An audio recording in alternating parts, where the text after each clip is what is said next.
तो दोस्तों आप आजकल न्यूज़ में ये देख रहे होंगे कि जो स्ट्रेट ऑफ हॉर्मुज़ है वो बहुत न्यूज़ में है और उसका रीज़न ये है कि ये यूएस ईरान और इजराइल का जो कॉन्फ्लिक्ट है उसकी वजह से straight of Hormuz bar bar news में आ रहा है। वो इसलिए आ रहा है कि स्ट्रेट ऑफ हॉर्मुज़ जो है वो उसको एक लाइफलाइन बोलते हैं पूरे वर्ल्ड के लिए। तो आइए समझते हैं स्ट्रेट ऑफ हॉर्मुज़ का क्या कॉन्सिक्वेंस है, क्या नेगेटिव कॉन्सिक्वेंस है, क्या कितनी पॉसिबिलिटी है, जितनी बातें इस पे हो रही हैं। तो एक रियलिस्टिक अप्रोच से इसको समझने की कोशिश करते हैं। तो वीडियो में बने रहिए। वीडियो पसंद आए तो वीडियो को लाइक करिए, सब्सक्राइब करिए चैनल को और शेयर भी करिए अपने दोस्तों के साथ। तो दोस्तों अगर ईरान जो है वो स्ट्रेट ऑफ हॉर्मुज़ को बंद कर देता है और इसका इम्पैक्ट जो है वो सिर्फ मिडिल ईस्ट तक लिमिटेड नहीं रहेगा, इसका इम्पैक्ट पूरी दुनिया की इकोनॉमी पे पड़ सकता है।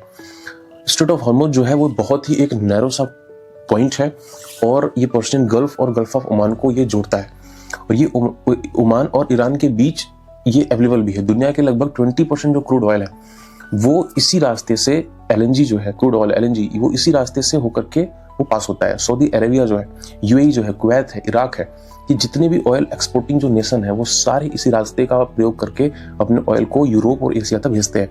अगर ये रूट बंद हो जाए तो सबसे पहला और सबसे बड़ा इफेक्ट होगा ग्लोबल ऑयल सप्लाई पे। जैसा कि आप सभी जानते हैं सप्लाई कम होते ही ऑयल प्राइसेस तुरंत शूट अप कर जाएंगी और इंटरनेशनल मार्केट में क्रूड ऑयल का जो रेट है वो $100 या उससे भी ऊपर जा सकता है, ऐसा एक्सपर्ट कहते हैं। सिचुएशन कितनी सीरियस है ये सब कुछ उस पर डिपेंड करेगा। रही बात ऑयल प्राइस के बढ़ने की, तो इसका सीधा असर जो है वो पेट्रोल और डीजल और गैस के रेट्स पे पड़ेगा, जो कि हम डेली यूजेस में उसको देखेंगे। उसका ट्रांसपोर्ट बहुत महंगे हो जाएंगे जिससे हर चीज़ की कॉस्ट बढ़ेगी, चाहे वो खाना हो, वो कपड़ा हो, वो इलेक्ट्रॉनिक्स हो या डेली यूज के आइटम्स हो। फ्राइट कॉस्ट बढ़ने से भी इन्फ्लेशन स्पाइक करेगा। डेवलप जो नेशन है जैसे कि आपका यूनाइटेड स्टेट है और जो डेवलपिंग नेशन है जैसे इंडिया, ये दोनों पर ही प्रेशर पड़ेगा। ये अलग बात है कि प्रेशर अलग अलग होगा, बराबर नहीं होगा, लेकिन प्रेशर दोनों पे पड़ेगा। लेकिन ऑयल इंपोर्ट डिपेंडेंट कंट्री को ज्यादा नुकसान होगा। इंडिया अपनी ऑयल रिक्वायरमेंट का लगभग 85% से ज्यादा इंपोर्ट करता है और इसका बड़ा हिस्सा जो है वो मिडिल ईस्ट से ही आता है।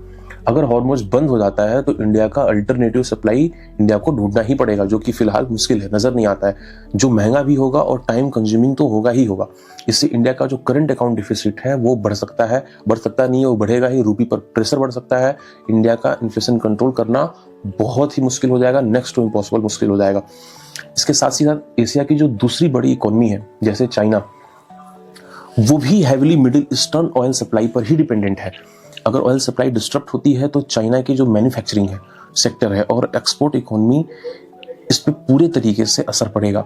ग्लोबल सप्लाई चेन बहुत ही सेंसिटिव होती हैं और ऐसे शॉक से shipping, insurance cost, flight charges और डिलीवरी डिले, ये सब कुछ बढ़ जाएगा, सब चीज़ों में डिस्ट्रप्शन आ जाएगा। स्टॉक मार्केट में पैनिक सेलिंग होगी और हो भी रही है। आज अगर आपने न्यूज़ को फॉलो किया है तो इन्वेस्टर्स जो है सिर्फ एसेट्स में इन्वेस्ट करना स्टार्ट कर देंगे, जैसे गोल्ड्स और सिल्वर वगैरह जो होते हैं। लेकिन एक इम्पॉर्टेंट बात यह है कि जो स्ट्रेट ऑफ हॉर्मुज़ है उसको कंप्लीटली बंद करना क्या प्रैक्टिकली ये पॉसिबल है या सिर्फ ये बातें कही जा रही हैं।